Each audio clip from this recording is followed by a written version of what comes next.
Eu tinha 60 anos quando descobri que meu irmão mais novo, o Marcelo, aquele que eu criará praticamente como filho depois que nossos pais morreram, tinha passado os últimos 5 anos da minha vida me traindo das formas mais vis que vocês podem imaginar.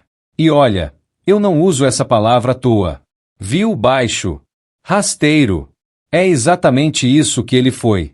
Tudo começou numa terça-feira de manhã. Eu estava no escritório da empresa que eu e o Marcelo tocávamos juntos há mais de 30 anos.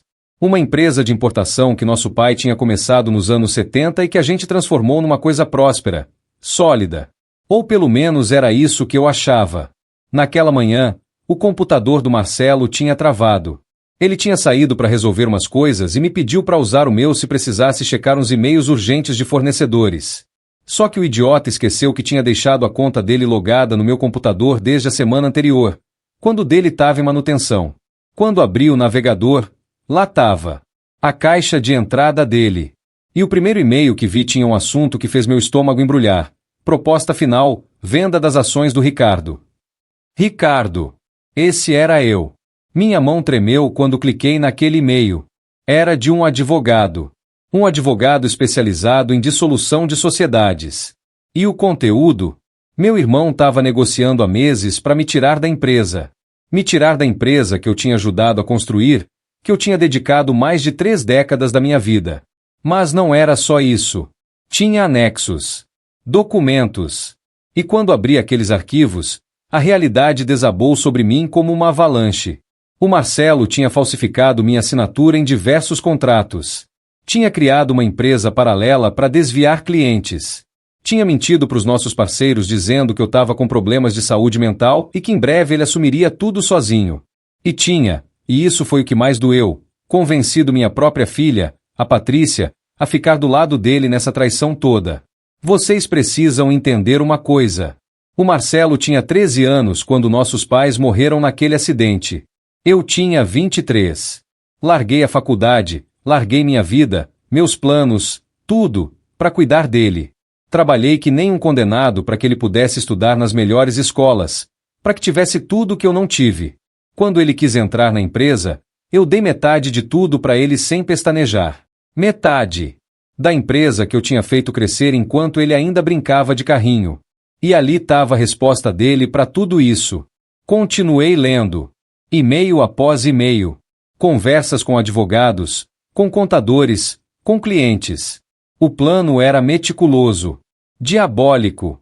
Ele ia me acusar de má gestão, ia apresentar documentos forjados mostrando que eu tinha feito investimentos ruins, ia usar o fato de eu ter ficado viúvo há 2 anos como prova de que eu não estava mais em condições mentais de tocar o negócio. Tinha um e-mail em particular que me fez sentir náusea. Era uma conversa entre o Marcelo e a Juliana, datada de 6 meses atrás. Ela escrevia: Amor, você tem certeza que ele não vai desconfiar? Você conhece o Ricardo, ele é esperto. E a resposta do meu irmão? Relaxa. Ele tá tão afundado no luto que mal percebe o que acontece ao redor. É o momento perfeito. Ele confia em mim cegamente. Sempre confiou. Aquelas palavras. Sempre confiou. Como se a minha confiança fosse uma fraqueza.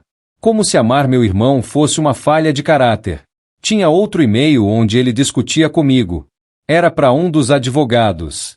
O Ricardo sempre foi o irmão bonzinho, o responsável. Todo mundo acha que ele é perfeito. Mas quando eu mostrar que ele tá fazendo merda na empresa, que ele tá perdendo dinheiro, que ele não tá bem da cabeça, ninguém vai questionar. Vão até achar que eu tô fazendo um favor para ele. E o pior? Tinha planilhas. Planilhas detalhadas mostrando como ele ia dividir meu patrimônio. 15% para Patrícia, como eu tinha descoberto. 10% pro advogado principal. 5% pro contador cúmplice dele. E o resto? 70% para ele e a Juliana. 70% do que eu tinha construído. Fiquei sentado naquela cadeira por horas. Simplesmente lendo. Absorvendo. Processando a magnitude da traição. Em algum momento, a secretária bateu na porta perguntando se eu estava bem. Eu disse que sim, que só precisava de um tempo sozinho. Sozinho. Essa palavra ecoou na minha cabeça. Eu estava sozinho. Sempre tinha estado, na verdade, achando que tinha um irmão, um parceiro, uma família. Mas não tinha nada disso. Era um parasita usando máscara de irmão. E minha filha? A Patrícia tinha assinado uma declaração dizendo que estava preocupada com meu comportamento errático. Que eu tinha mudado depois que a mãe dela morreu. Que ela apoiava a decisão do tio de assumir o controle total. Eu imprimi tudo. Cada e-mail. Cada documento. Cada conversa. Deu mais de 300 páginas. Organizei tudo cronologicamente, separei por categorias: fraudes financeiras, falsificações, manipulação de clientes, conspiração familiar. Coloquei tudo numa pasta bem organizada. E aí eu esperei. O Marcelo tinha marcado um jantar de família para aquela sexta-feira. Disse que tinha uma notícia importante para dar. Eu sabia exatamente qual era a notícia. Ele ia anunciar que eu estava me aposentando por motivos de saúde e que ele assumiria tudo. Durante aqueles 3 dias, fiz meu próprio dever de casa. Procurei um advogado, um de verdade, não os ratos que o Marcelo tinha contratado.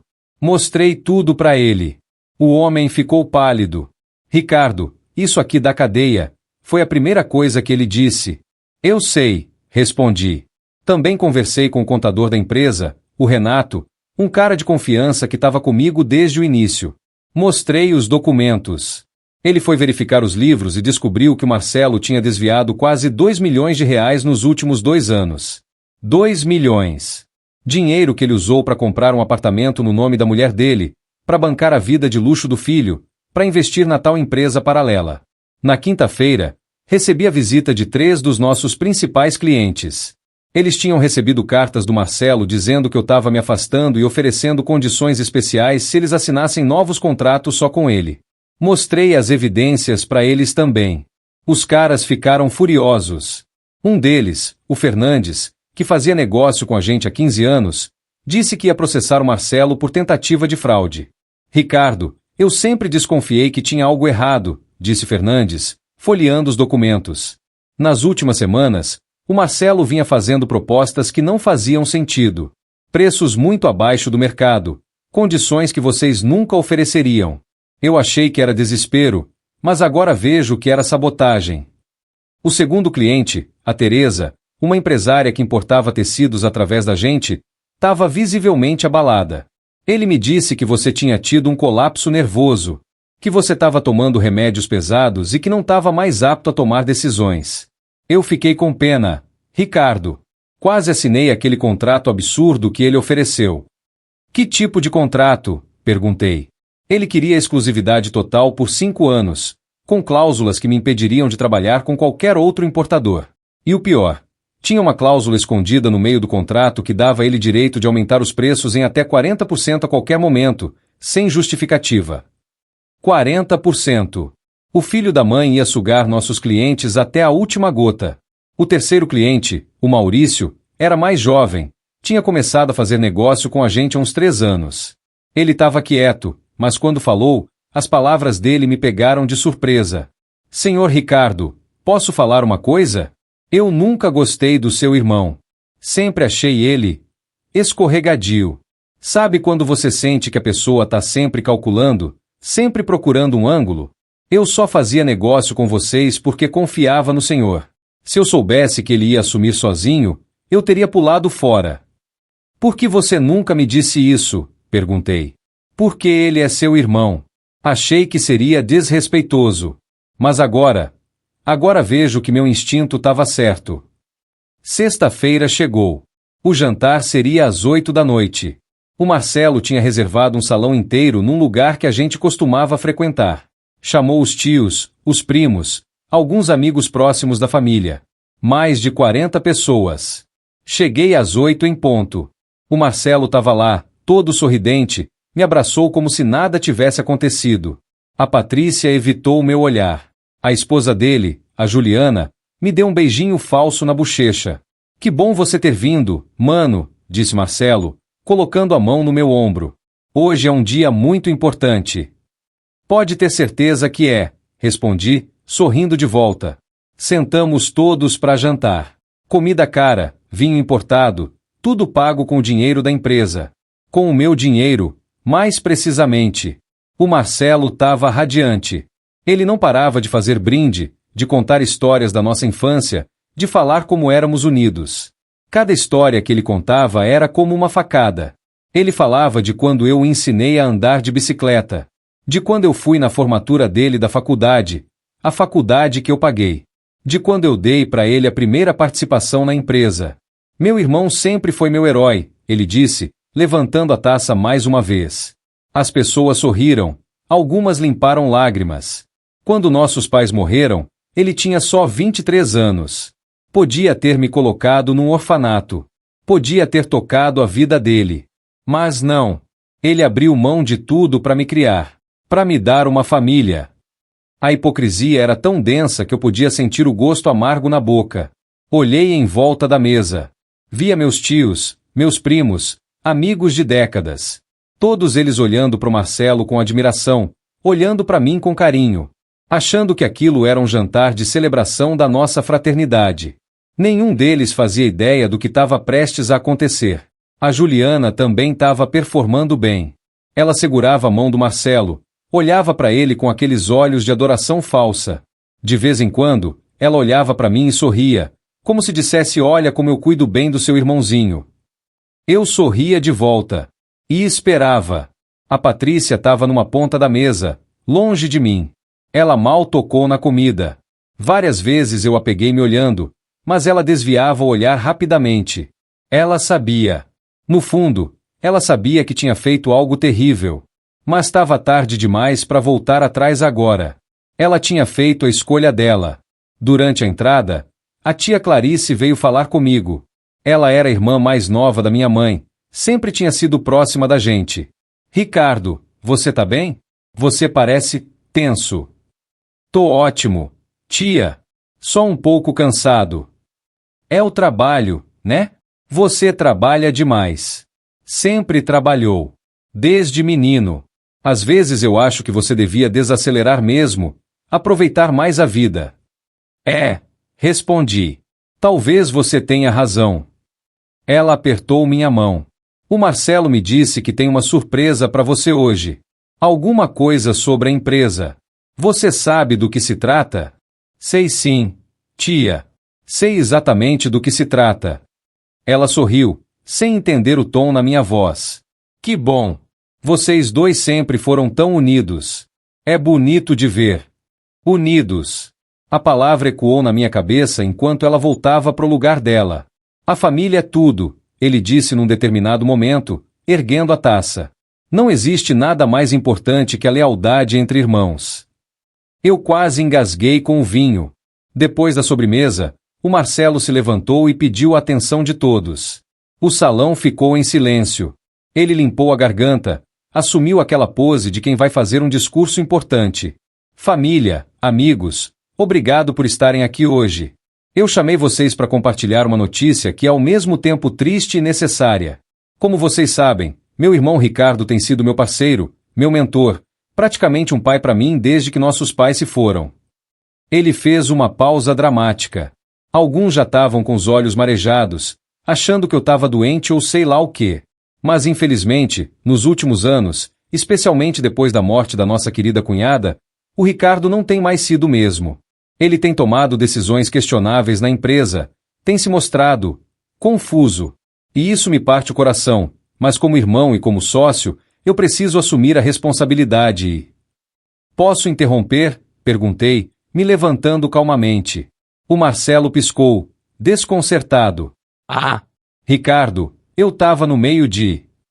Eu sei exatamente no meio do que você tava, disse, pegando a pasta grossa que eu tinha deixado embaixo da cadeira. Mas antes de você continuar com essa historinha comovente, eu acho que todo mundo aqui merece ver uns documentos. Coloquei a pasta sobre a mesa principal. Abri ela com calma e comecei a distribuir cópias dos e-mails para todo mundo que estava por perto. O que você tá fazendo? A voz do Marcelo saiu esganiçada. Tô compartilhando a verdade. Mano. Afinal, família é tudo, né? E lealdade entre irmãos é sagrada. As pessoas começaram a ler. Via as expressões mudando. Choque. Nojo. Raiva. Pessoal, na página 3 vocês vão encontrar os e-mails onde meu querido irmão Leal combina com o advogado dele como falsificar minha assinatura. Na página 7 tem a conversa onde ele explica como vai me declarar incapaz mentalmente. E na 15, a 15 é a minha favorita. É onde ele calcula quanto vai lucrar quando me tirar da empresa e ficar com tudo. Isso é mentira, o Marcelo gritou. Ele invadiu minha privacidade, isso é ilegal. Ilegal é falsificar assinatura, meu irmão. Ilegal é desviar 2 milhões de reais da empresa. Ilegal é fraude, conspiração e calúnia. Peguei mais um conjunto de papéis. E aqui, querida família, temos a declaração da minha filha, a Patrícia, dizendo que ela concorda que eu tô biruta. Uma declaração que ela assinou 3 meses atrás em troca da promessa de que o tio generoso ia dar 15% da empresa para ela quando me tirasse do caminho. A Patrícia ficou branca. Ela tentou falar, mas nenhum som saiu. Pai, eu... Não, cortei. Você não tem nada para dizer agora que preste. Um dos meus tios, o Jorge, se levantou segurando os papéis. Marcelo, isso aqui é verdade? Você realmente fez isso? Tio Jorge, deixa eu explicar, não é bem assim. Responde a pergunta, meu tio berrou. Você falsificou a assinatura do seu irmão? Você roubou da empresa? O silêncio do Marcelo foi mais eloquente que qualquer confissão. Aí foi um pandemônio. A família toda começou a gritar. A mãe da Juliana, que estava lá também, começou a chorar dizendo que não sabia de nada. Os primos ficaram indignados. Minha tia Clarice, que tinha sido super próxima do Marcelo a vida toda, rasgou os papéis na cara dele gritando que ele era uma vergonha pro nome da família. E a Juliana? Ela teve a cara de pau de tentar me culpar. Você não entende a pressão que o Marcelo estava sofrendo. Você sempre foi o favorito, o irmão perfeito. Ele só queria ser reconhecido. Reconhecido? Repeti, incrédulo. Eu dei metade da empresa para ele. Metade de tudo que eu construí. Paguei a faculdade dele, dei um cargo de diretor quando ele mal sabia somar 2 mais 2. Que reconhecimento mais ele queria? Você sempre tratou ele como se fosse inferior. Eu tratei ele como irmão. Um irmão que eu criei, que eu amei, que eu confiei. Foi aí que o Marcelo finalmente explodiu. Confiou? Você me controlava. Cada decisão tinha que passar por você. Eu nunca tive autonomia real naquela empresa. Porque você não tinha competência para ter, gritei de volta. Todas as vezes que eu te dei autonomia, você fez merda. Lembra daquele contrato com os alemães que você quase perdeu porque não leu as cláusulas? Lembra do investimento naquela franquia furada que eu tive que salvar? Eu não te controlava, eu te protegia da sua própria incompetência. Viu? É sempre assim. Sempre me diminuindo. Eu nunca te diminuí. Eu te sustentei. Quando você quis aquela casa cara que não podia pagar, quem deu o dinheiro? Quando a Juliana quis fazer aquela viagem para a Europa, quem pagou? Quando seu filho precisou de tratamento dentário caro, quem pagou? Eu tava com as veias do pescoço saltando, minha voz ecoava pelo salão inteiro. E você sabe como você retribuiu tudo isso? Tentando me roubar. Não só o dinheiro, não. Você tentou roubar minha dignidade, minha reputação, minha própria sanidade. Você ia me pintar como louco para todo mundo. Porque você tá louco, ele berrou de volta. Desde que a Fernanda morreu, você não é mais o mesmo. Você fica obcecado com trabalho, não sai de casa, não tem vida. A empresa é tudo que você tem e isso não é saudável. E a solução era me roubar? Era isso? Me tirar a única coisa que me mantém de pé? Era te dar um motivo para viver de verdade, para se aposentar, para aproveitar a vida. Dei uma risada sem humor. Aproveitar a vida. Igual você aproveitou aqueles 2 milhões que desviou? Esses 2 milhões vão te ajudar a aproveitar a vida na cadeia, Marcelo. Ele ficou lívido. Você não vai me denunciar. Não vou. Eu sou seu irmão. Você era meu irmão. Essa criatura que eu vejo na minha frente, eu não conheço. O advogado dele tentou intervir. Apareceu do nada, um sujeito magrelo de terno caro. Senhor Ricardo, vamos com calma. Talvez possamos resolver isso de forma amigável, sem envolver as autoridades. Tenho certeza que há um mal-entendido aqui. Mal entendido é o cacete, respondi. Você mesmo redigiu os documentos falsos. Você mesmo orientou meu irmão sobre como me ferrar. Tem cópia dos seus e-mails também aqui. Doutor, o Conselho de Ética da Ordem vai adorar ler. O sujeito ficou roxo e saiu rápido do salão. Olhei pro Marcelo. Ele estava destruído. Não pela culpa, percebi. Mas porque o plano tinha falhado. Você sabe qual foi seu erro? Perguntei, minha voz baixa agora, perigosa. Não foi me trair. Não foi tentar me roubar. Seu erro foi subestimar a burrice da sua própria arrogância. Você ficou tão convencido que eu era um velho ultrapassado, tão certo que eu nunca desconfiaria, que ficou descuidado. Deixou o e-mail aberto. Que amador. Ricardo, por favor. Ele começou, e pela primeira vez vi lágrimas nos olhos dele. Mas eram lágrimas de desespero, não de arrependimento. Por favor, o quê? Por favor, não conte para a polícia. Por favor, não destrua sua vida igual você tentou destruir a minha. Por favor, lembra de tudo que passamos juntos. Eu sou seu irmão. Somos só nós dois no mundo. Não, corrigi. Nós éramos só nós dois. Mas você escolheu acabar com isso quando decidiu que dinheiro valia mais que família. Peguei meu celular e liguei. Oi, doutor Henrique? Pode vir. Tá tudo documentado aqui.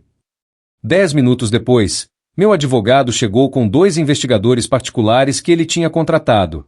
Eles recolheram todos os documentos, tiraram fotos de tudo, gravaram depoimentos de alguns convidados que tinham visto Marcelo admitir coisas durante a discussão. A Patrícia tentou se aproximar de mim antes de eu sair. Pai, eu sinto muito. Eu não sabia que ia chegar nesse ponto. O tio Marcelo disse que era só para te ajudar a se aposentar, que você ia ficar feliz sem a pressão da empresa. Olhei para ela, minha única filha, que eu tinha criado sozinho depois que a mãe dela morreu de câncer 2 anos atrás, e não senti nada. Nenhum amor. Nenhuma raiva. Só um vazio imenso.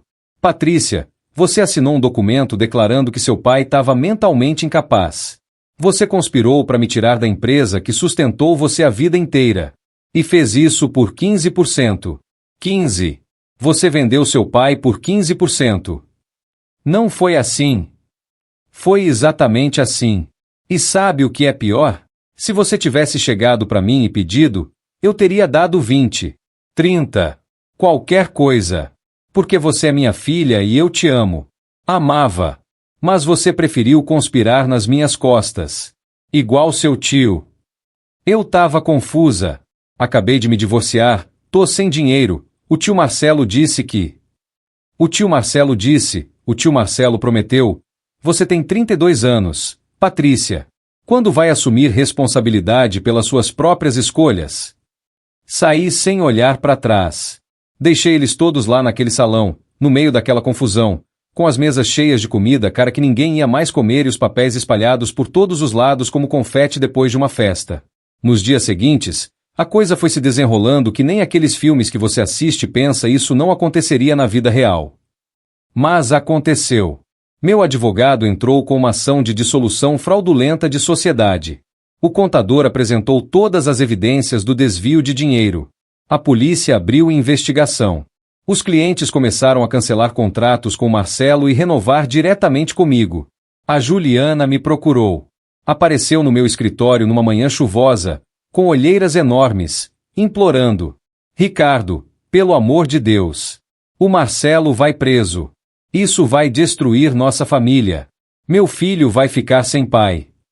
Seu filho, respondi sem levantar os olhos dos papéis que eu estava assinando, vai aprender que ações têm consequências.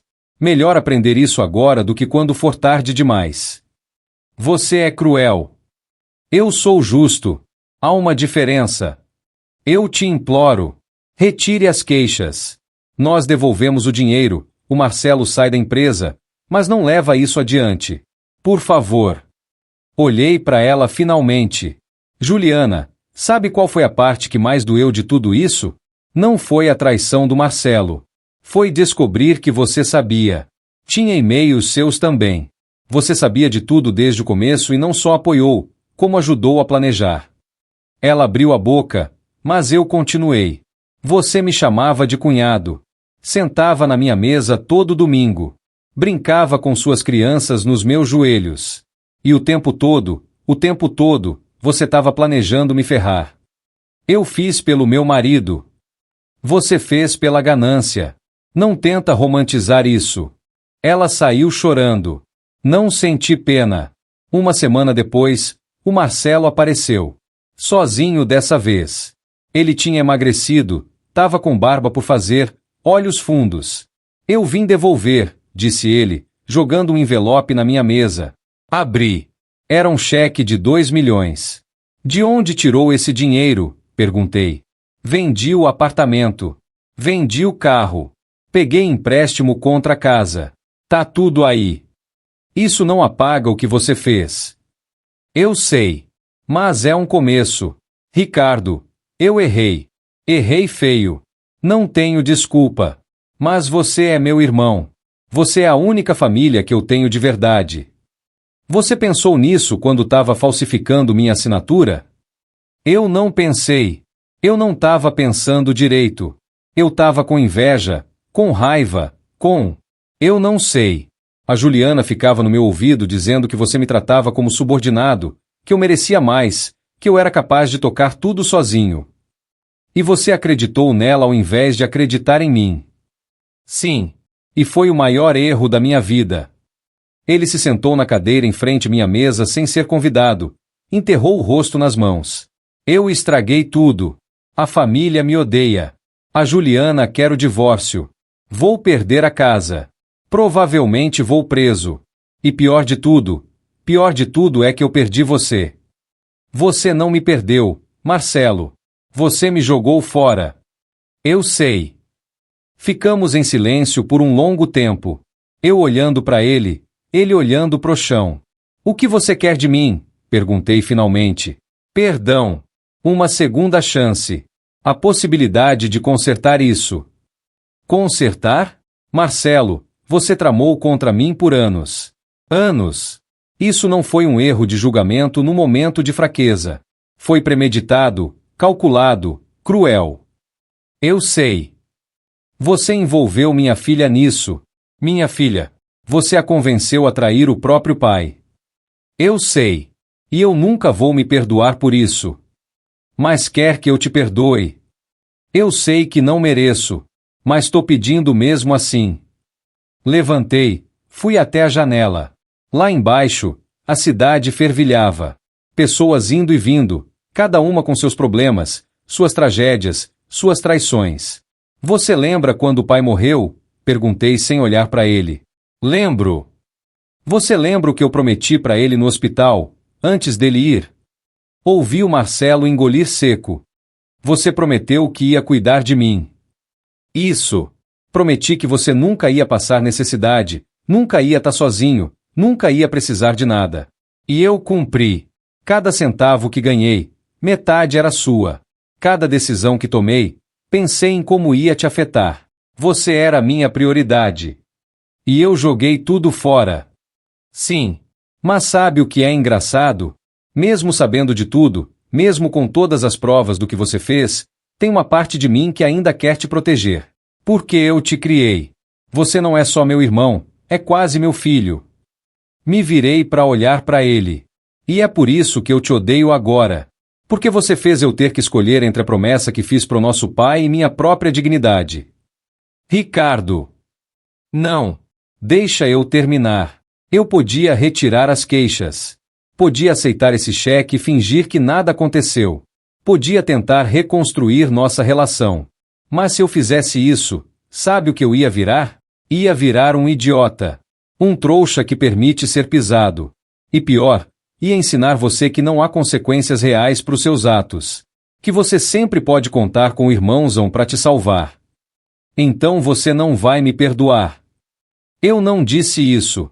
Eu disse que não vou retirar as queixas.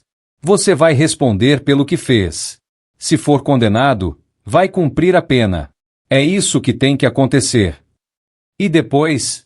Se eu sair, ainda vou ter um irmão? Suspirei. Não sei, Marcelo. Sinceramente não sei. Talvez. Daqui a muito tempo. Quando você tiver provado que mudou de verdade. Quando você tiver pagado pelo que fez e tiver se reconstruído como pessoa. Aí a gente conversa. Isso é tudo que eu posso esperar? É mais do que você merece. Ele levantou, caminhou até a porta, parou. Para que conste, eu amei você. Amo. Você foi mais pai para mim que nosso pai algum dia foi. E eu fui o pior filho que alguém podia ter. Não respondi. Ele saiu. Peguei o cheque. 2 milhões. O dinheiro que ele tinha roubado. Olhei para aqueles números e pensei em todas as vezes que eu tinha ajudado ele.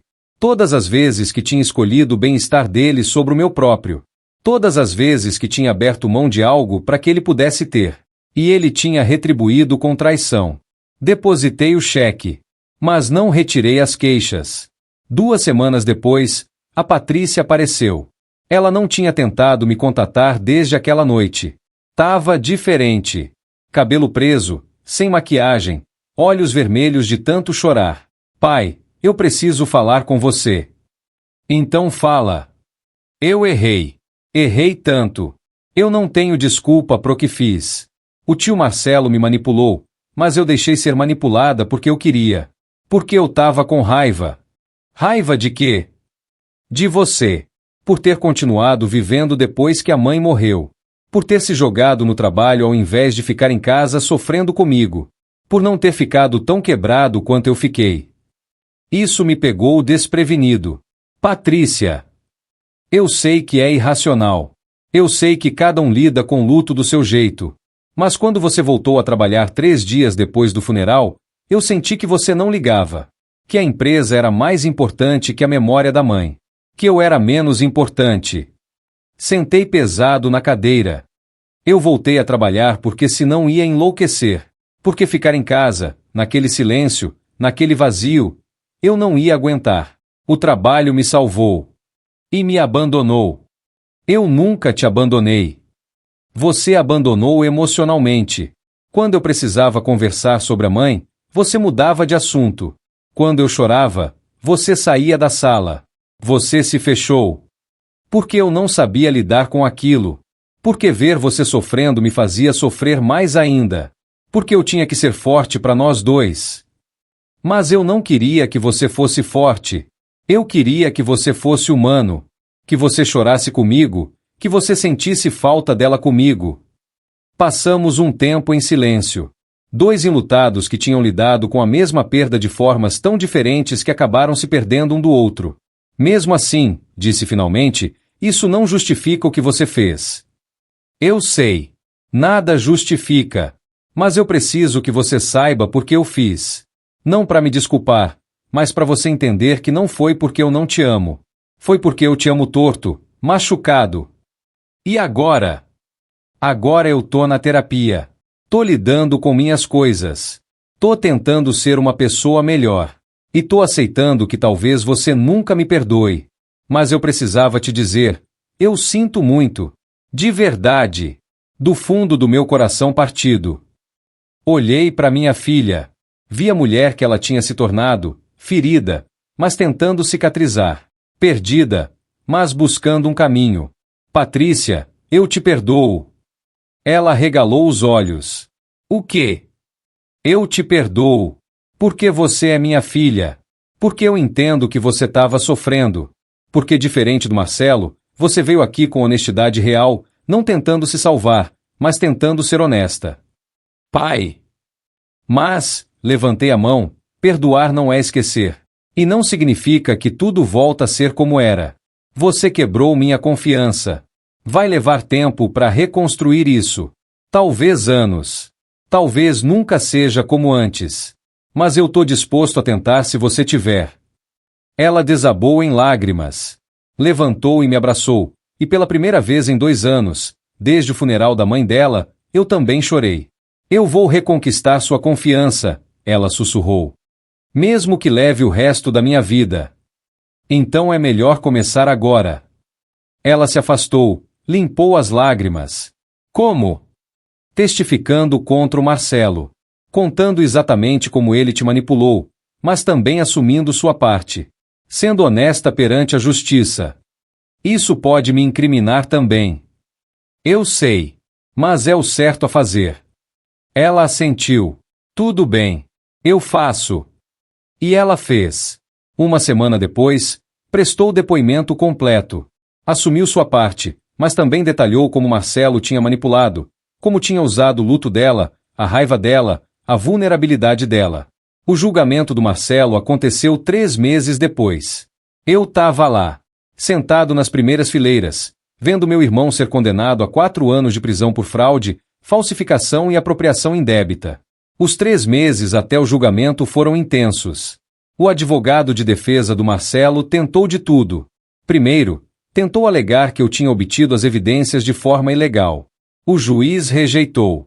Depois, tentou dizer que era um mal-entendido, que o Marcelo só estava tentando proteger a empresa. O promotor apresentou os e-mails onde ele claramente planejava me roubar. Rejeitado de novo. Durante o julgamento, várias testemunhas foram chamadas.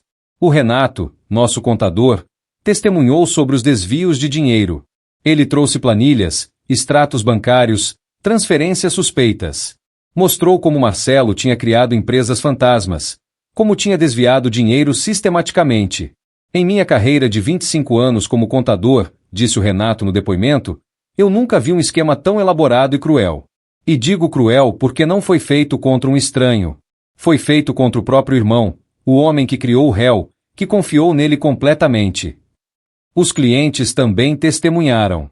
O Fernandes descreveu como Marcelo tinha tentado sabotar os negócios, como tinha oferecido contratos absurdos tentando sugar eles depois que eu saísse. A Teresa chorou no depoimento, dizendo que se sentia enganada e manipulada. Mas o testemunho mais impactante foi da Patrícia. Minha filha subiu ao banco das testemunhas com as mãos tremendo. Ela tinha perdido uns 5 quilos desde aquela noite. Tava com olheiras profundas. Quando o promotor perguntou como ela tinha sido convencida a participar do esquema, ela respirou fundo e contou tudo. Meu tio Marcelo veio me procurar 3 meses após minha mãe morrer. Ela começou, a voz baixa. Eu tava destruída. Não conseguia trabalhar. Não conseguia dormir. Meu pai tinha voltado pro trabalho e eu me sentia abandonada. E o que o senhor Marcelo disse? Perguntou o promotor. Ele disse que estava preocupado comigo. Disse que meu pai não estava bem, que ele estava se afundando no trabalho porque não conseguia lidar com a dor. Disse que se alguém não intervisse, meu pai ia se matar de tanto trabalhar. E você acreditou? Sim. Porque eu queria acreditar. Porque eu estava com raiva do meu pai por não sofrer do jeito que eu achava que ele deveria sofrer. E meu tio, ele usou isso. Ele alimentou minha raiva, minha mágoa. O advogado de defesa do Marcelo tentou interromper, mas o juiz mandou ele calar a boca. Continue, senhorita Patrícia, disse o promotor. Ele disse que se eu assinasse aquela declaração, ele ia ajudar a convencer meu pai a se aposentar. Disse que ia cuidar da empresa, que ia dar 15% para mim. Disse que era pelo bem do meu pai. E eu assinei.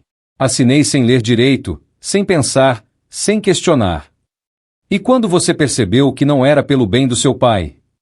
Quando vi os documentos que meu pai apresentou naquela noite. Quando percebi que meu tio não queria ajudar ninguém. Ele queria roubar. E tinha me usado para fazer isso. Quando a Patrícia desceu do banco, ela olhou para o Marcelo. E eu vi, pela primeira vez, ódio genuíno nos olhos dela. Não raiva. Ódio puro. O Marcelo também testemunhou. Claro. Ele tentou se fazer de vítima. Disse que eu controlava demais, que ele nunca teve autonomia real, que ele merecia mais reconhecimento. O promotor destruiu cada argumento dele com os e-mails, com as evidências, com os números. Senhor Marcelo, disse o promotor, o senhor não foi um irmão oprimido buscando libertação. O senhor foi um criminoso que planejou meticulosamente roubar e destruir o homem que sacrificou a própria vida para criá-lo. Há uma diferença. Quando o juiz bateu o martelo, o Marcelo olhou para mim. Não sei o que ele estava esperando ver. Raiva? Satisfação? Mas o que ele viu foi tristeza. Uma tristeza profunda e irremediável. Porque eu tinha ganhado. Tinha provado que eu estava certo. Tinha garantido que justiça fosse feita. Mas tinha perdido meu irmão. Nos meses seguintes, reestruturei a empresa completamente. Contratei novos diretores. Implementei sistemas de controle que impediriam qualquer desvio futuro. Recuperei a confiança dos clientes. Os negócios voltaram a prosperar. A Patrícia começou a trabalhar comigo. Começou de baixo, como assistente administrativa. Não pedi isso, foi escolha dela. Quero aprender o negócio do jeito certo, disse ela. Não quero nada de mão beijada. Quero merecer. E ela tem merecido. Tá se provando competente, dedicada, honesta. A gente janta junto uma vez por semana. Não falamos da mãe dela ainda, isso ainda é muito difícil para nós dois, mas falamos de outras coisas. Estamos reconstruindo. O Marcelo me escreve da prisão. Uma carta por mês. Eu leio todas, mas não respondo. Ainda não. Talvez um dia. Ou talvez não. Ainda não decidi. A Juliana se divorciou dele e se mudou para bem longe com o filho. Soube por terceiros que ela tá com outro cara agora. Alguém rico. Espero que ele tenha mais sorte que eu. Tem noites que eu sento aqui, no escritório vazio, e penso em tudo o que aconteceu. Penso em como confiei cegamente. Em como os sinais estavam lá, mas eu escolhi não ver. Em como o amor que senti pelo Marcelo era real, mas o dele por mim era... Eu não sei o que era. Conveniente. Interesseiro? Distorcido? Tem noites que eu sinto falta dele. Do irmão que ele era, ou que eu pensava que ele era. Do garoto de 13 anos que chorou nos meus braços quando enterramos nossos pais. Do parceiro de negócios que comemorava cada vitória comigo. Do tio que brincava com a Patrícia quando ela era criança. Mas aí eu lembro dos e-mails. Das conversas com advogados. Dos planos meticulosos para me destruir. E a falta passa. 60 anos. Vivi 60 anos nessa terra. Construí uma empresa do zero. Criei um irmão. Criei uma filha. Enterrei pais, amigos, minha esposa. E descobri que a pessoa que eu mais confiava no mundo estava pronta para me apunhalar pelas costas pelo preço certo. Isso muda você. Te faz mais cauteloso. Mais cínico. Mais, sozinho. Mas também te ensina. Te ensina que lealdade não é dada, é conquistada. Que família é mais que sangue. Que confiança, uma vez quebrada, é quase impossível de reconstruir completamente. E te ensina que às vezes, fazer a coisa certa dói. Dói pra cacete. Mas ainda assim precisa ser feito. Eu poderia ter perdoado Marcelo naquele primeiro dia. Poderia ter aceitado as desculpas, ficado com o dinheiro, seguido em frente. Muita gente me disse que eu deveria ter feito isso. É seu irmão, disseram. Família perdoa. Mas perdoar não é ser idiota. Perdoar não é permitir que pisem em você repetidamente. E família que trai não é família. É só gente com quem você compartilha DNA. O Marcelo fez uma escolha. E eu fiz a minha. Ele escolheu me trair. Eu escolhi não ser vítima. Às vezes, tarde da noite, quando tá tudo quieto e eu tô sozinho com meus pensamentos, eu me pergunto se fiz a coisa certa. Se fui muito duro. Se deveria ter dado mais uma chance. Mas aí eu lembro daquele primeiro e-mail que li. Proposta final. Venda das ações do Ricardo. Como se eu fosse apenas um obstáculo a ser removido. Como se 3 décadas de parceria, uma vida inteira de fraternidade, não significassem nada. E aí eu sei que fiz exatamente o que tinha que fazer. Porque no final das contas, você ensina as pessoas como te tratarem. E eu ensinei para o mundo inteiro que eu não sou homem de ser passado para trás. Nem por estranhos. E muito menos pela própria família. A empresa tá sólida agora. Mais forte do que nunca, na verdade.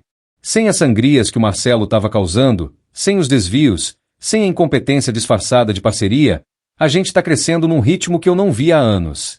A Patrícia tá florescendo. Semana passada ela fechou um contrato grande sozinha. Veio correndo pro meu escritório, radiante, me mostrar os números. Não pedi a ela que fechasse esse contrato. Não pedi que provasse nada. Ela fez porque quis. Porque ela realmente quer fazer parte disso do jeito certo. Tô orgulhosa de mim, ela disse, e nos olhos dela eu vi algo que não vi há muito tempo. Eu vi a menina que ela era antes da tragédia. Antes do luto. Antes da manipulação do tio. Eu também tô orgulhoso de você, respondi. E era verdade. Algumas pessoas me perguntam se eu me arrependo de ter exposto tudo daquele jeito, de ter transformado um assunto de família numa questão pública, de ter levado meu próprio irmão para a cadeia. A resposta é não. Nem um pouco. Porque se eu tivesse lidado com aquilo em segredo, ele ia continuar sendo a vítima na cabeça dele. Ia continuar achando que era esperto, que quase conseguiu. Ia continuar sendo o mesmo homem que traiu o irmão. Mas expondo tudo, fazendo ele responder publicamente pelos atos, deixando toda a família ver exatamente quem ele era, isso sim mudou as coisas. Isso forçou a encarar a realidade. Isso tirou dele a possibilidade de criar narrativas alternativas na cabeça dele. Nas cartas que ele me manda, eu vejo que ele finalmente entendeu. Finalmente caiu a ficha do que ele fez, de quem ele se tornou. Ele não pede mais desculpas vazias. Ele simplesmente escreve sobre o que está aprendendo, sobre como está tentando ser melhor. Ainda não respondi nenhuma carta. Talvez responda algum dia. Ou talvez não. Isso não importa tanto. O que importa é que eu sobrevivi. Que eu não deixei a traição dele me destruir. Que eu peguei os pedaços da minha vida que ele tentou quebrar e reconstruir numa coisa ainda mais forte. E sabe o que é mais incrível? Eu tô mais feliz agora do que estava antes de descobrir tudo. Porque agora eu sei exatamente quem são as pessoas ao meu redor. Não tem mais máscaras. Não tem mais falsidade. Quem tá comigo, tá de verdade. A empresa cresce. A Patrícia e eu estamos nos reconectando. Eu até comecei a sair com uma mulher, a Silvia, uma arquiteta que conheci num evento de negócios. Nada sério ainda, mas tá sendo bom ter companhia. A vida continua. E eu também. 6 meses depois do julgamento, as coisas começaram a se estabilizar. A empresa não só se recuperou como começou a prosperar de uma forma que eu não via há anos. Sem o Marcelo desviando recursos, sem os contratos sabotados, sem a incompetência disfarçada de parceria, os números eram impressionantes. Eu promovi 3 funcionários antigos para cargos de diretoria. Gente que tinha estado comigo desde o começo. Gente que eu sabia que era leal de verdade. Implementei um sistema de auditoria interna mensal. Nunca mais eu ia permitir que alguém me roubasse debaixo do meu nariz. A Patrícia continuou trabalhando duro. Ela não pediu favores, não esperou tratamento especial. Todo domingo a gente jantava junto, geralmente na minha casa. No começo, era desconfortável. A gente não sabia bem sobre o que falar. Mas aos poucos, fomos encontrando nosso caminho de volta um pro outro. Um domingo, ela chegou para jantar com os olhos inchados. Tinha chorado. Sentou na mesa e ficou quieta por um tempo. Pai, eu preciso te contar uma coisa. Pode falar. Eu comecei a fazer terapia. Uma terapeuta especializada em luto. E hoje a gente falou sobre a mãe. Sobre como eu lidei com a morte dela. Ou melhor, como eu não lidei. Eu parei de comer. E eu percebi que eu nunca te dei a chance de sofrer do seu jeito. Eu esperava que você se quebrasse, que você ficasse na cama chorando, que você parasse de viver. Porque era assim que eu estava me sentindo. Mas você continuou. E eu interpretei isso como desrespeito à memória da mãe. Como se você não ligasse. Patrícia. Não, deixa eu terminar. Eu sei agora que eu estava errada. Que cada pessoa lida com luto de um jeito diferente. Que você voltou pro trabalho porque era sua forma de sobreviver, não porque você não amava a mãe. Mas naquela época eu não conseguia ver isso. E o tio Marcelo percebeu. Ele percebeu minha raiva, minha dor, e usou contra você. Contra nós. Ele sempre foi bom em manipular, eu disse. E eu deixei ser manipulada. Porque no fundo, uma parte de mim queria acreditar que você era o vilão. Porque era mais fácil ter raiva de você do que lidar com a dor de ter perdido a mãe. Ela começou a chorar. Eu me levantei, fui até ela, e a abracei. E pela primeira vez desde que a Fernanda morreu, a gente chorou junto. Chorou pela perda dela. Chorou pelos anos que perdemos brigados. Chorou por tudo. Eu sinto muito, pai, ela sussurrou. Por tudo. Por ter duvidado de você. Por ter te traído. Por ter sido tão cega. Eu também sinto muito, respondi. Por não ter percebido que você estava sofrendo tanto. Por ter me fechado no trabalho ao invés de ficar perto de você. Por não ter sido o pai que você precisava naquele momento. Você sempre foi um bom pai. Mas não fui perfeito. E tá tudo bem. Nenhum de nós é. Daquele dia em diante, nossa relação mudou. Não voltou a ser o que era antes, isso seria impossível, mas se tornou algo novo. Algo mais honesto, talvez. Mais real. Quanto a Silvia, a arquiteta que mencionei antes, bom, o que começou como um jantar casual acabou se transformando em algo mais. Ela tinha 52 anos, era divorciada há 5, tinha 2 filhos já crescidos. E tinha uma história de vida que me fez perceber que eu não era o único que tinha cicatrizes.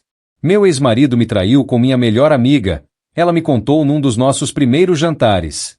Durante 10 anos. 10. E eu não sabia de nada. Achava que tinha um casamento feliz, uma amiga fiel. Descobri por acaso, igual você descobriu seu irmão. Como você lidou com isso? No começo, muito mal, fiquei 2 anos me culpando, me perguntando o que eu tinha feito de errado. Mas aí percebi, eu não tinha feito nada de errado. Eles que eram pessoas ruins. E eu tinha 2 opções, deixar aquilo me destruir ou usar como combustível para reconstruir minha vida. E você escolheu reconstruir. Escolhi. Abri meu próprio escritório de arquitetura. Cortei todo o contato com ele e com ela. Reconstruí minha autoestima. E agora, 8 anos depois, eu tô melhor do que nunca. Meu escritório tá prosperando, meus filhos são adultos incríveis, e eu finalmente encontrei paz. Você não tem raiva mais? Tenho pena. Pena de gente que precisa trair para se sentir importante. Pena de pessoas que destroem relacionamentos por ganância ou tédio. Mas raiva? Não. Raiva só envenenaria a mim mesma. Conversar com a Silvia era libertador. Ela entendia. Ela tinha passado por algo semelhante. E ela tinha não só sobrevivido, mas florescido. Aos poucos, a gente foi ficando mais próximo. Nada apressado. Nada intenso. Só 2 sobreviventes encontrando conforto na companhia um do outro. O Marcelo vai sair da prisão em alguns anos. O que vai acontecer então, eu não sei. Talvez a gente consiga reconstruir alguma coisa. Talvez não. Talvez ele seja um homem mudado. Talvez não. As cartas dele chegam religiosamente. 1 por mês, sempre na primeira semana. No começo, eram cartas patéticas. Pedidos de desculpas vazios, justificativas rasas, tentativas de manipulação emocional. Pensa em tudo que passamos juntos, eu sou seu irmão, a família deveria perdoar. Eu lia todas, mas não respondia. Guardava elas numa gaveta do escritório. Mas depois de uns 6 meses, as cartas começaram a mudar. Ficaram mais honestas. Menos sobre pedir perdão e mais sobre entender o que ele tinha feito. Numa delas, escrita há uns 2 meses, ele escreveu algo que me pegou desprevenido. Ricardo, eu passei a vida inteira te invejando. Não porque você era melhor que eu, embora você fosse, mas porque você era tudo que eu sabia que eu nunca seria. Você era forte quando eu era fraco. Você era responsável quando eu era irresponsável. Você era o filho que nosso pai teria orgulho. E eu? Eu era o irmãozinho que teve sorte de ter você. Aqui na prisão, eu tive muito tempo para pensar. Muito tempo para encarar quem eu realmente sou. E a verdade é assustadora. Eu não te traí por ganância. Quer dizer, a ganância estava lá, mas não era só isso. Eu te traí porque no fundo do meu coração, eu queria provar que eu era capaz. Que eu não precisava de você. Que eu podia ser o irmão mais velho, o líder, o forte. Mas eu provei o oposto. Provei que sem você, eu não sou nada. Provei que tudo que eu tenho, ou tinha, foi porque você me deu. Provei que eu sou exatamente o que sempre tive medo de ser. Incompetente, fraco e dependente. Eu não tô te pedindo perdão. Não mereço. Só tô te dizendo que eu entendo agora. Entendo o que eu fiz. Entendo o que eu perdi. E entendo que mesmo se você me perdoar algum dia, eu nunca vou perdoar a mim mesmo. Essa carta, eu li ela várias vezes. Porque pela primeira vez, eu senti que estava falando com Marcelo de verdade. Não com as máscaras, não com as manipulações. Com o homem que ele era por baixo de tudo isso. Ainda não respondi. Mas guardei essa carta separada das outras. Talvez um dia eu responda. Ou talvez não. O tempo vai dizer. O que eu aprendi nesses últimos meses é que perdoar não é esquecer. E não é voltar a confiar. Perdoar é simplesmente deixar de carregar o peso da raiva. É entender que a pessoa fez uma escolha ruim, que ela vai ter que viver com as consequências, mas que isso não precisa mais me consumir. Eu ainda não cheguei lá. Talvez nunca chegue. Mas tô caminhando nessa direção. Uma coisa que mudou drasticamente foi minha relação com a família estendida. Os tios, os primos, os amigos antigos. Depois daquela noite no jantar, depois do julgamento, as pessoas se dividiram. Alguns ficaram do meu lado. Outros acharam que eu fui cruel demais com Marcelo. A tia Clarice, que sempre foi próxima, cortou relação comigo. Disse que família não faz isso com família. Que eu deveria ter resolvido isso em particular. Que eu humilhei o Marcelo publicamente de propósito. Tia, eu disse a ela na última vez que conversamos, ele planejou me destruir publicamente. Ia me declarar mentalmente incapaz na frente de todo mundo.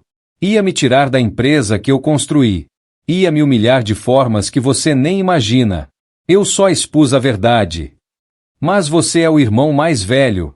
Você deveria ser o mais maduro. Ser maduro não é ser idiota. Ser maduro é saber quando se defender. Ela não quis ouvir. E tudo bem. Eu aprendi que nem todo mundo vai entender. Nem todo mundo vai concordar. E eu não preciso da aprovação de todo mundo para fazer o que é certo. Outros familiares, porém, me surpreenderam. O tio Jorge, que sempre foi meio distante, se tornou um aliado. Ele vinha me visitar no escritório uma vez por mês, tomávamos café, conversávamos sobre negócios e vida. Ricardo, ele me disse numa dessas visitas, quando eu vi aqueles documentos naquela noite, eu fiquei doente. Literalmente doente. Porque eu pensei, quantas vezes eu fui injusto com você? Quantas vezes eu achei que você estava sendo controlador com Marcelo, quando na verdade você só estava protegendo ele da própria incompetência dele? Você nunca foi injusto comigo, tio. Fui sim.